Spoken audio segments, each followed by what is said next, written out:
ગુજરાતના આદિકવિ નરસિંહ મહેતાની જન્મજયંતિ નિમિત્તે રમતગમત યુવા અને સાંસ્કૃતિક પ્રવૃત્તિ વિભાગ ગાંધીનગર અને કમિશનરની યુવક સેવા દ્વારા પ્રભત્યા અને ભજનનું આયોજન કરવામાં આવ્યું હતું। ગિરનાર સ્કૂલ ખાતે સમગ્ર આયોજન કરાયું હતું, જેમાં નરસિંહ મહેતા ચોરા ટ્રસ્ટના સભ્યો વિશેષ ઉપસ્થિત રહ્યા હતા। ભક્ત નરસિંહ મહેતા ગુજરાતી સાહિત્યમાં તત્વજ્ઞાન ઉર્મી કાવ્યો પ્રભાતિયા દ્વારા આજે પણ લોકોના હૃદયમાં પોતાનું સ્થાન શ્રી કૃષ્ણના પરમ ભક્ત તરીકે જાળવી રાખ્યું હોય ત્યારે ફક્ત આ સંત શિરોમણીની આજે 616મી જન્મ જયંતિને લઈ વહેલી સવારે પ્રભાત ફેરી બાદ નરસિંહ મહેતાના પ્રભાતિયા તેમજ ભજનનું આયોજન કરાયું હતું। તેમાં ભક્ત કવિ નરસિંહ મહેતા યુનિવર્સિટીના કુલપતિ ચેતન ત્રિવેદી તેમજ જિલ્લા યુવા વિકાસ અધિકારી અને શહેરીજનો ઉપસ્થિત રહ્યા હતા।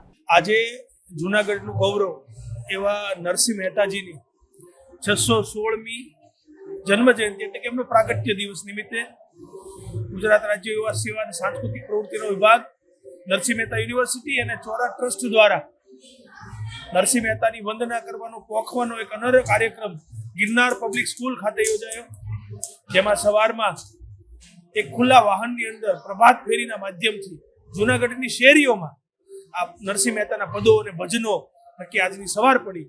ત્યારબાદ જ્યારે જૂનાગઢના અને ગુજરાત રાજ્યના નામી કલાકારો દ્વારા નરસિંહ મહેતાના ભજનો અને પદો ગવાય છે અને સાંજે ચોરા ટ્રસ્ટમાં પણ નરસિંહ મહેતાનો એક કાર્યક્રમ છે। સમય બપોરે યુનિવર્સિટીમાં પણ નરસિંહ મહેતા ઉપર વ્યાખ્યાનમાળા થવાની છે। ત્યારે આજે જૂનાગઢ નરસિંહ મહેતાએ કરેલા કાર્યો, એમના પદો, એમના ભજનો, વર્ષો પહેલા એમની કવિતાઓ, એમના પદો, એના ભજનોમાં રહેલું સાયન્સ, ચિંતન અને આધ્યાત્મ અને જૂનાગઢ આજે હર્ષભેર એમની જન્મ જયંતિ ઉજવે છે, એનો આનંદ છે। હું તમામ જૂનાગઢ વાસીઓને તેમજ ગુજરાતભરના, ભારતભરના લોકોને નરસિંહ મહેતા જન્મ જયંતિની નરસિંહ મહેતા યુનિવર્સિટીના કુલપતિ તરીકે ખૂબ ખૂબ શુભેચ્છાઓ પાઠવું।